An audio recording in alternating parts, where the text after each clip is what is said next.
Oh, the suspension did what? That's why they trying to trade him.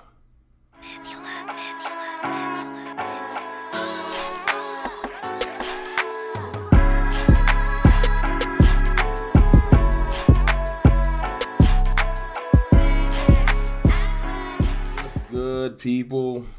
It's your boy, Mr. Rome. Cowboys fan talk. Right back like I never left. What's going on with y'all, man? Um, y'all know what the story today is. Lyle Collins, and potentially getting traded. You know, it's a lot of things going on, man. The Cowboys apparently are fielding calls for Amari Cooper. These are per James Slater, per Ian Rappaport, and we're fielding calls for Lyle Collins. Now, first and foremost, Lyle Collins getting traded is a shocker because first of all, Lyle Collins can still play. He could definitely still play. Anybody saying he can't, they lying. Now, the reason why this is even a discussion is because shout out to Terence Steele. Terence Steele, before that Chargers game last year, when we thought he was going to ruin the season, has been a godsend. Terence Steele came into 2021 season as looked at as a liability and turned out to be such a big asset, man. His improvement in the running game, continued improvement in the passing game, especially at the right tackle position, was incredible. We went on a streak with Terence Steele at right tackle. Running game was looking incredible. This is before Zeke's injury. It was great. And things like that is why people say this offseason, say, you know what can we get for Lyle Collins? You know, now this is unexpected, man. With everything that's been going on with the Cowboys, and I mean everything. You know, from Jerry Jones and them, multiple scandals, to the potential cutting of Amari Cooper, and then the potential cutting of Tank Lawrence, and there's just been so much negative energy around this team. I know I say it every day, and I've been trying to just be optimistic, man. I've been trying to be optimistic. But the thing that really caught my eye, digging into this Lyle Collins thing is, people are just looking at like, we would only save like $1.3 million or something like on out of the contract, and he's due $10 million this year. But the thing that I found from digging, because you try to do your own research, I'm not sure if this is right, so y'all correct me if I'm wrong in the comments, but I'm looking at the suspension and what that may have meant to his contract, because it changed some things. And if you find this story on CBSSports.com from his suspension, it details what happened with him getting suspended and bribing people, et cetera, and appealing it and the court stuff and all that. But then there's one particular paragraph. I'll put it up on the screen. It says, in succinct conclusion to a fight that devolved into toxicity over the past several weeks, if not months, both parties walking away with the black eye issued by the federal court judge. The bigger punch comes to Collins, however, considering the 5-game suspension will cost him $2 million last year in 2021. Fine, right? Then it says, while voiding all future guarantees of his 5-year, $50 million extension in 2019, amounting to more than $9 million in lost revenue. Fine. That means if we keep him through the contract, he's lost extra $9 million. 11 million, or 9 or 11 million total. What I'm wondering is, does that mean that all of that money that he would be guaranteed is voidable? Because of the suspension, does that mean that if we trade him, we're off the hook for the dead money because of what he did in the suspension? Meaning that the trade wouldn't hurt the Cowboys at all.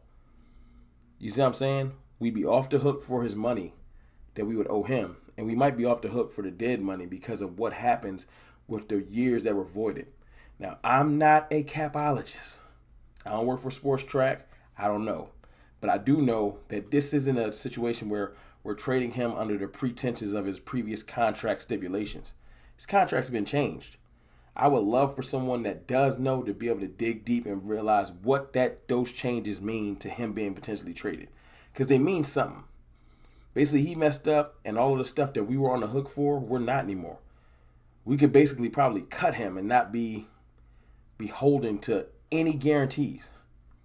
At least that's what this says. It says it voids any guaranteed money. That's crazy to me. And that's why the trade would make sense. But I don't think that people have dug that deep into what's going on. I just think they hear contract talks. I don't think that Jane Slater, no disrespect to Jane or anybody that or Ian Rappaport, rather not Jane, that are putting these stories out. I don't think they had time to dig into that. I'm sure that the details will start to come out. Maybe I'm completely wrong, but this story is true. This is legitimate. This isn't something that I'm making up. This isn't CFT speculation. This is real. This is real. You can find the article, like I said, at cbssports.com. It came out in, hold on. Article was published October 13th, 2021. So this is real. This is all documented. This isn't like speculation or the reporter was just writing just to be writing. This really happened. Him being suspended voided all future guarantees in his contract of his extension. Now, if we keep him, he still gets paid per whatever his contract stipulates. But if we get rid of him, I think we off the hook. Now, let's take it back to football. Do you get better trading La'el Collins? If you get back the right compensation, a second-round pick, yes. Maybe a 2/3 or something like that, yes. A low second-round, high third-round pick, yes. You get better. You do. Because first and foremost, the money that you save, you can put towards somebody like Bobby Wagner. And I heard today that it's real. The Cowboys have an interest in Bobby Wagner. That's not a joke. So, yeah, you saved the $10 million. And then you say, okay, we were going to spend that $10 million. We've saved it. We still going to have somebody in Terence Steele that can play right tackle. Right? We still draft a left guard like we planning. But now we got $10 million that we had planned on spending if we kept La'el Collins anyway. Now we can offer that to a Bobby Wagner, a Tyrann Mathieu, some good free agents to help solidify and make this defense even more crucial. Maybe both. Like I said yesterday, if you didn't catch it, I'm gonna loop back around to this, but Brian Broaddus was saying that Randy Gregory's market might not be as great as everybody's saying. That's why him being a free agent, they didn't even tag him. I'm wondering why they ain't even tag him. I haven't heard no story. It's been real quiet on the Randy Gregory front. Brian Broaddus got inside information. I don't. I'm speculating. But if his market, if he doesn't get as much as everybody's anticipating, and we get to save money on cutting AB, Anthony Brown, with getting a settlement from Blake Jarwin's hip injury, with trading La'el Collins, you start to free up enough money to add pieces to a great core.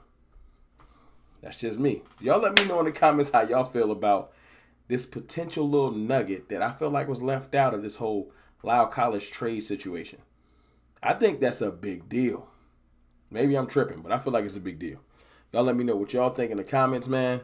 And look, if we move Collins, put Steele there, draft a guard, and maybe Josh Ball becomes our swing tackle or something, I don't think we sitting that bad, man. You know, I'm not the offensive line expert, but y'all tell me, man. It's your boy, Mr. Rome, man. It's always crazy in Cowboys Nation. I'll holla.